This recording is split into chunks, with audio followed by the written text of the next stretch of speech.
Ya, oke, kita mulai dari soal KSNP tahun 2016 nomor yang pertama. Oke, coba kita lihat soalnya ya.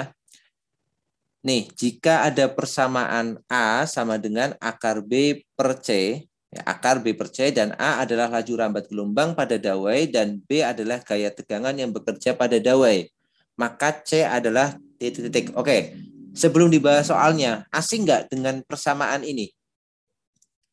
Ini persamaan apa? Sekalian kita review materinya. Ini persamaan apa ini? Persamaan cepat rambat gelombang pada dawai itu kita kenal dengan persamaan apa? Atau hukum apa? Ya, kita pakai warna merah aja. Jadi, pernah dengar yang namanya hukum Melde? Hukum Melde itu hukum yang persamaannya itu tentang cepat rambat gelombang pada dawai ya. Jadi, persamaannya apa? V sama dengan akar F dibagi dengan mu ya. F itu gaya, mu itu rapat massa. Atau mu-nya itu boleh kita tulis mu itu sama dengan massa dibagi dengan panjang tali. Nah, nanti kita akan bahas materi ini di soal-soal gelombang nanti. Ya, ini sekilas dulu untuk mengacu ke soal ini. Jadi bisa kita tulis juga menjadi gini. Akar F, mu-nya kita ganti dengan M per L. Berarti sama dengan dibagi dengan M per L itu kan sama dengan dikali L per M kan. Jadi akar F kali L dibagi M. Oke, ini sebenarnya soal ini berkaitan dengan hukum Melde. Tapi ini melihat secara besaran aja. Oke, sekarang kita bahas soalnya. Ya. A itu sama dengan akar B per C kan. Dari soal itu A sama dengan akar B per C. Akar B per C. Dengan A sendiri adalah cepat rambat gelombang atau laju rambat gelombang. Nah, laju rambat gelombang itu kan V kan. Ini berarti kita tulis V itu sama dengan B itu adalah gaya tegangan. Ini F ini. Sama dengan akar. B-nya adalah F dibagi dengan C. Nah, sebenarnya kita tahu pasti C-nya apa? C-nya kan pasti mu ini. Rapat massa tali ya. Rapat massa tali. Nah, sebenarnya C-nya sudah ketahuan, tapi kita anggap aja kita belum tahu persamaan Melde. Gimana cara mencari C-nya? Nah, kita gunakan namanya analisis dimensi atau analisis satuan di sini. Ya, jadi kita tuliskan di sini V itu satuannya adalah meter per sekon. Meter per sekon sama dengan akar dari F itu Newton kan? F itu kan satuannya Newton ini. Newton itu apa Newton? Newton itu kilogram meter per sekon kuadrat ya, karena M kali A. Berarti F-nya kita tulis di sini kilogram meter per sekon kuadrat dibagi dengan C. Nah, seperti ini. Nah, yang akan kita cari C. Gimana caranya mencari C? Ya, supaya mudah kita hilangin dulu akarnya. Akarnya kita hilangkan. Berarti harus diapain kalau mau menghilangkan akar? Ada yang tahu? Dikuadratkan, betul ya. Kita kuadratkan ruas kiri kuadrat, ruas kanan kuadrat. Oke, kita kuadratkan yang ruas kiri. Jadi ini M kuadrat dibagi dengan sekon kuadrat, yang ruas kanan akarnya hilang berarti. Jadi tinggal kilogram, ini meter per sekon kuadrat dibagi dengan C. Ya, kita akan cari C kan? Atau kita rapikan nih penulisan bentuknya biar nggak ribet seperti ini. Jadi ini kita tulis meter kuadrat per sekon kuadrat sama dengan kilogram dikali meter, sekonnya pindah bawah ya, pindah bawah bareng dengan C. Sekon kuadrat dikali C. Nah, ini kalau sudah sama gini, sekon kuadrat boleh dicoret. Meter kuadrat sama meter boleh dicoret. Nah, maka kita kali silang. M dikali dengan C sama dengan kilogram. Berarti C-nya sama dengan kilogram per meter. Kilogram itu satuan massa, meter itu satuan panjang. Oh, berarti C-nya itu adalah massa per panjang atau massa per satuan panjang. Berarti jawabannya yang A jelas salah, yang B jelas salah, kemungkinan C dan D. Ya, satuannya sudah benar nih, massa per satuan panjang, satuannya kilogram per meter. Ini benar semua. Ini juga benar semua. Sekarang kita lihat, besarannya vektor atau skalar? Apa bedanya vektor dan skalar? Ada yang tahu? Apa beda Vektor besaran vektor? memiliki Ya, arah, kalau vektor memiliki arah, kalau skalar enggak iya, ditentuin oleh betul. arah. Ya, jadi kalau vektor itu dia punya arah, kalau skalar dia nggak punya arah. Nah, kalau massa perpanjang itu punya arah nggak ini? Massa punya arah nggak massa? Enggak, Enggak. Panjang punya arah nggak? tidak. Tidak. Berarti vektor bukan kan? Bukan vektor kan? Maka ini adalah skalar karena dia nggak punya arah. Maka jawabannya yang D. Nah, seperti itu. Oke, ada pertanyaan untuk soal yang pertama?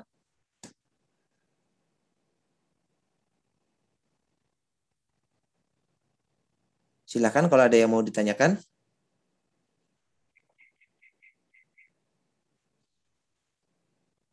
Nggak ada? Boleh lanjut ke soal yang kedua?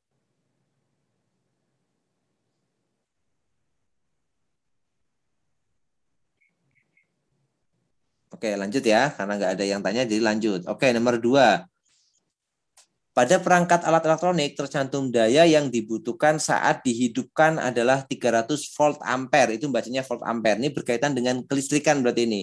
Selama 20 menit digunakan, alat tersebut membutuhkan energi sebesar, oke, coba saya tanya dulu, apa persamaan untuk energi listrik? Persamaan dasarnya apa? Yuk, jawab aja ya. Jadi nggak usah takut salah. Jawab aja nggak apa-apa. Apa persamaan untuk energi listrik?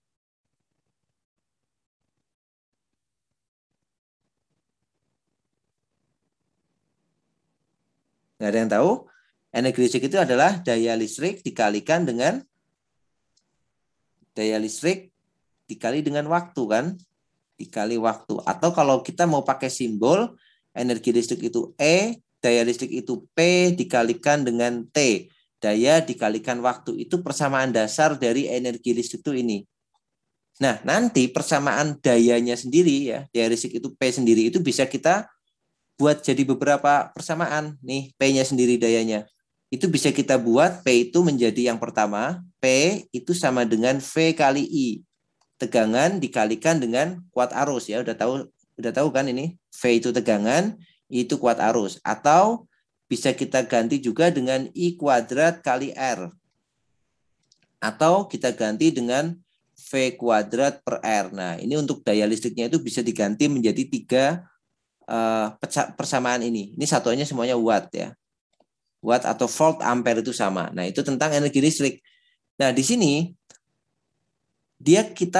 si soal ini sudah ngomongin dayanya nih. Dayanya kita tahu 300 volt ampere. Berarti P-nya itu 300 volt ampere. Volt ampere itu kan ini. V kali I ini sama dengan watt ini. Ya, 300 watt. Kemudian waktunya 20 menit. 20 menit. Nah, kita disuruh mencari energi listriknya. Ya udah kan tinggal kalikan. Jadi energi listrik itu sama dengan P kali T, daya dikali waktu. Dayanya itu 300 volt ampere, berarti 300 watt, dikali, nah ini dia waktunya. Kalau kita mau dalam satuannya joule, ini semuanya dalam joule nih. Joule itu satuan SI. Kalau satuan SI waktunya kita jangan pakai menit, tapi kita ubah ke sekon. Jadi ini 20 dikali 60 sekon. Maka jadinya 1200 sekon. Berarti ini 300 dikali 1200. Nah, jadi jawabannya 12 kali 3 itu 36. Nolnya kita tambahkan aja. 1, 2, 3, 4. 1, 2, 3, 4. 360.000 Joule. Gak ada jawabannya kan? Tapi kita bisa ubah dia ini. 1000-nya kita tulis jangan pakai 0, tapi pakai huruf. Jadi 360 1000 Joule itu sama dengan kilo Joule. Nah, itu tentang energi listrik ya. Persamaan dasarnya adalah daya dikalikan waktu. Maka jawabannya yang A. Oke, ada pertanyaan?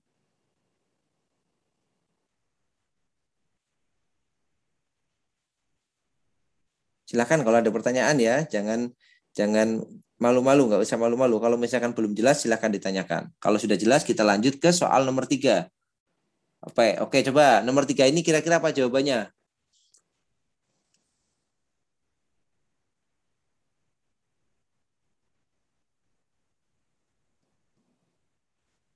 Ada yang tahu?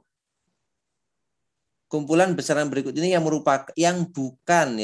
bukan merupakan besaran turunan. Jadi dia bukan turunan tuh berarti apa? Besaran tuh kalau selain turunan satu lagi apa? Besaran kan kita bagi jadi dua. Yang pertama ada besaran yang akan kita yang apa? Tadi ada yang menjawab apa tadi? Besaran pokok. Besaran pokok, iya betul. Jadi besaran itu ada dua kan? Ada besaran pokok, ya kan? Yang ada 7 ya. Dan ada besaran turunan. Ini sebenarnya ada 9 besaran pokok itu ya. 7 plus 2. Ini yang kedua ada besaran turunan. Nah, besaran pokok itu yang apa aja? Coba besaran pokok. Coba sebutkan. Ada yang sudah pernah belajar nih besaran pokok? Udah dong harusnya. Panjang, ya kan? Kemudian masa, waktu, suhu, terus kuat arus. Ya, terus apa lagi? Panjang, masa, waktu, suhu, kuat arus, terus jumlah zat. Jumlah zat, kemudian intensitas cahaya ya. Intensitas cahaya, kemudian nah ini kan udah 7 nih. 1, 2, 3, 4, 5, 6, 7. Tambahannya ada 2, yaitu sudut ruang. Ya, sudut datar dulu, sudut datar dan sudut ruang. Sudut datar, kemudian dan sudut ruang. Ini tambahan besaran pokok. Nah, tapi yang sudut datar dan sudut ruang itu sering tidak dimasukkan. Kenapa? Karena dia tidak punya dimensi. Ya, jadi ini biasanya cuma ditulis 7 gitu, yang sampai intensitas cahaya itu.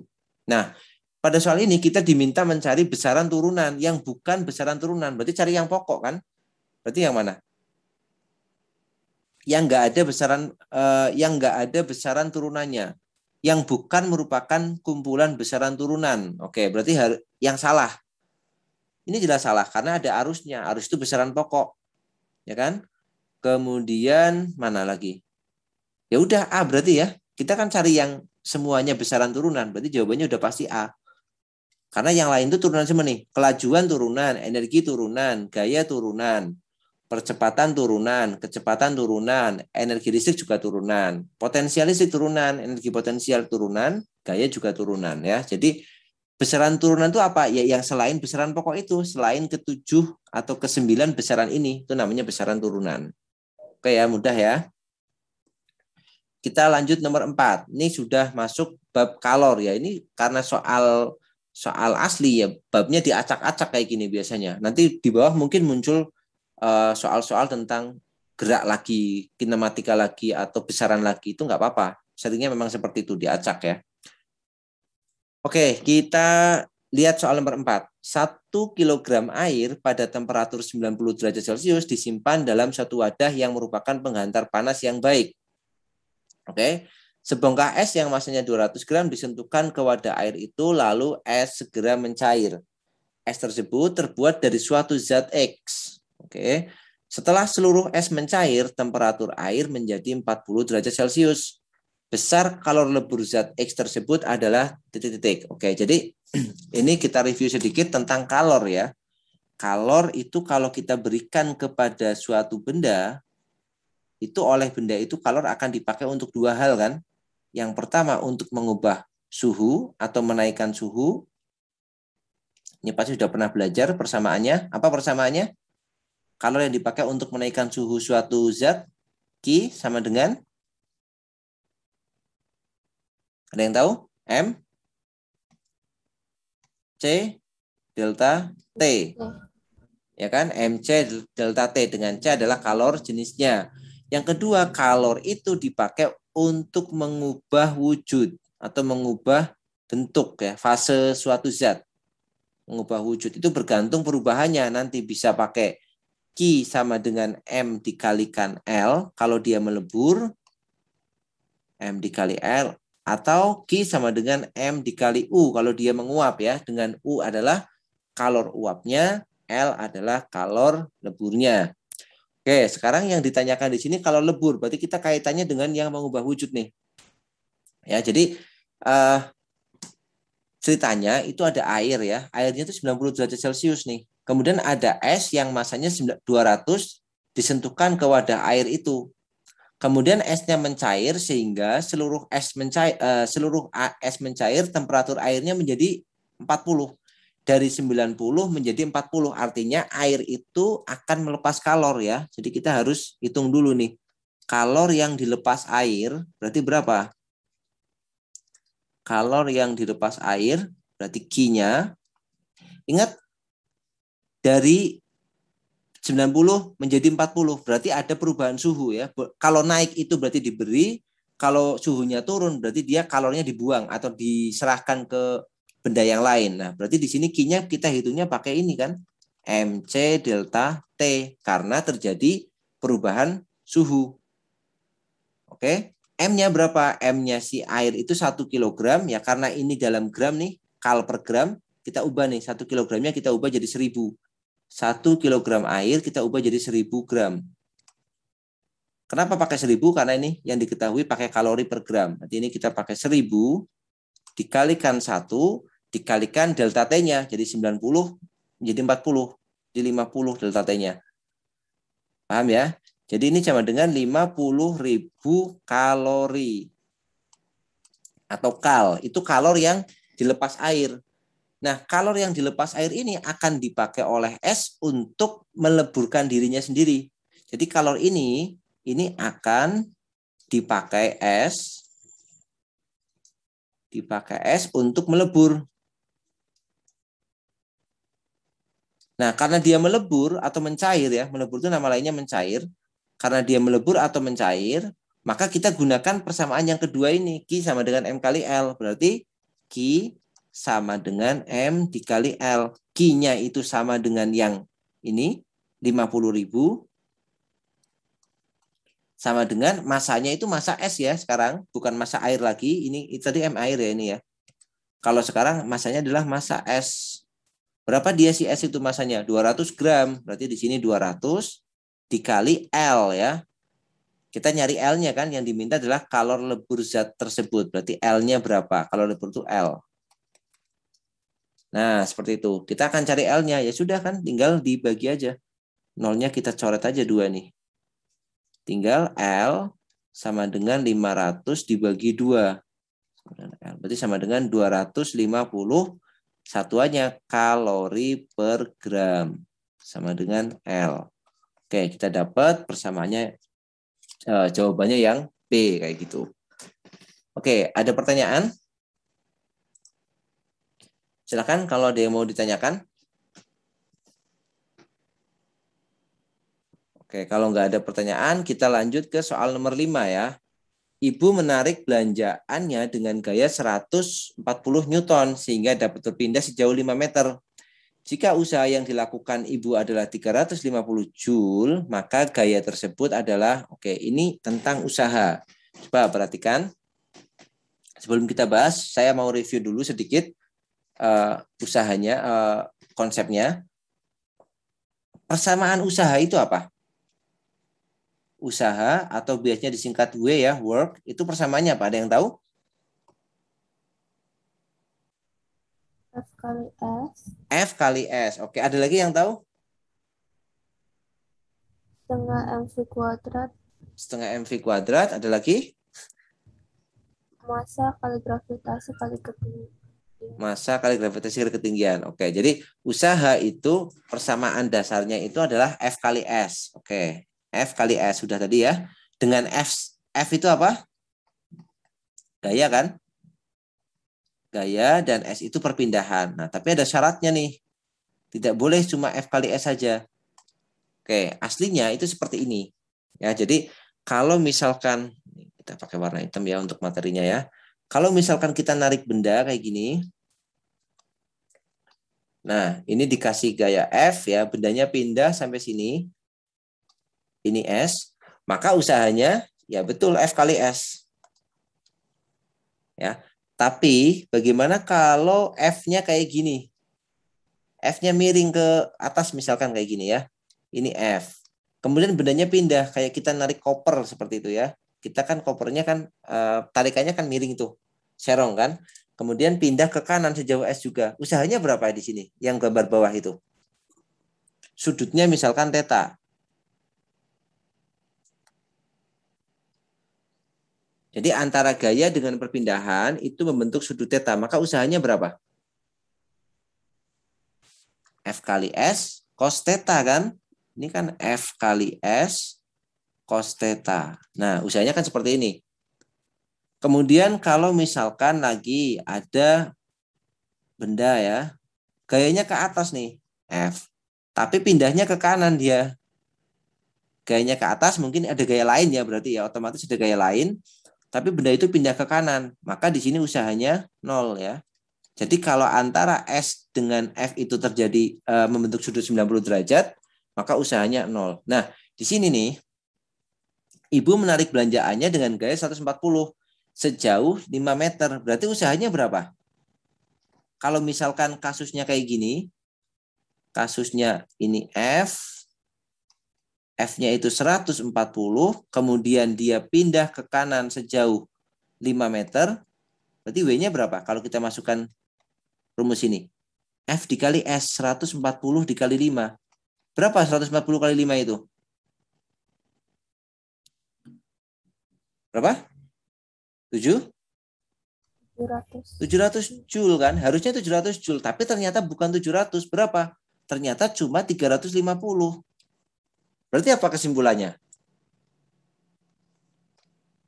Kalau dia lurus sejajar ini searah dengan perpindahan itu harusnya 700 Joule dia.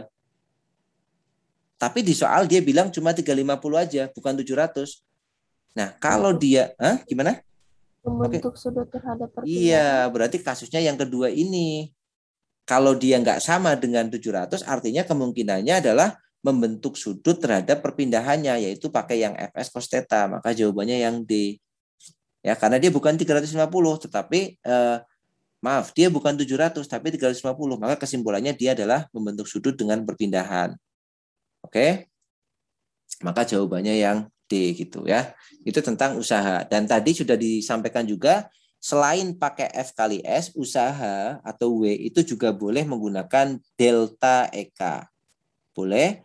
Atau usaha itu boleh pakai delta EP ya. Pakainya delta ya, perubahan. Jadi nih, kita bisa pakai persamaan ini juga. Jadi usaha itu sama dengan perubahan energi. Perubahan energi. Boleh energi potensial, boleh energi kinetik. Oke, itu soal nomor 5 ya, tentang usaha. Oke, kita lanjut ke soal nomor 6. Mesin penarik barang dapat menghasilkan daya 2 kW. Nah, ini tentang daya ya. Mesin digunakan untuk menggerakkan benda. Jika sudah bekerja selama 9 sekon pada benda bermasa 1 ton, maka benda akan berkecepatan titik-titik. Oke, ini konsepnya agak kompleks ya, menggabungkan antara usaha, daya, sama energi. Masih berkaitan dengan soal nomor 5 sebenarnya. Oke, kita mulai dari konsep daya dulu. Daya, di sini bukan daya listrik ya, daya mekanik ya. Jadi daya atau P itu sama dengan definisinya itu usaha dibagi waktu. Usaha dibagi waktu atau P itu sama dengan W per T. W itu Joule dalam SI, dibagi T itu sekon dalam SI. Atau Joule per sekon itu nama lainnya watt. Tadi sudah disampaikan di atas ya. Jadi daya itu usaha dibagi waktu.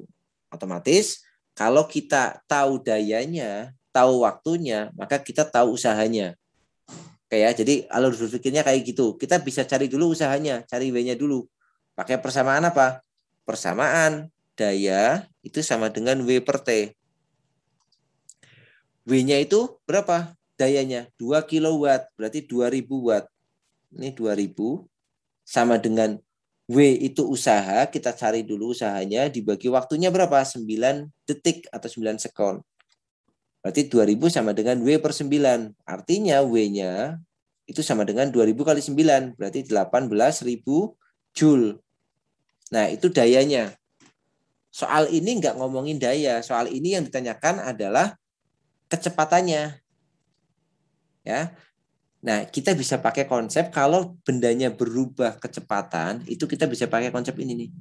Yang di atasnya. Usaha itu tidak lain atau W itu tidak lain adalah perubahan energi kinetik atau delta EK, maka kita bisa pakai di sini.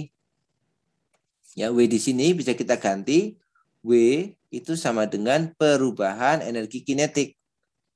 W-nya itu 18.000 Joule sama dengan ini EK akhir dikurang EK awal. Ada yang tahu rumus energi kinetik itu apa? Setengah mv kuadrat.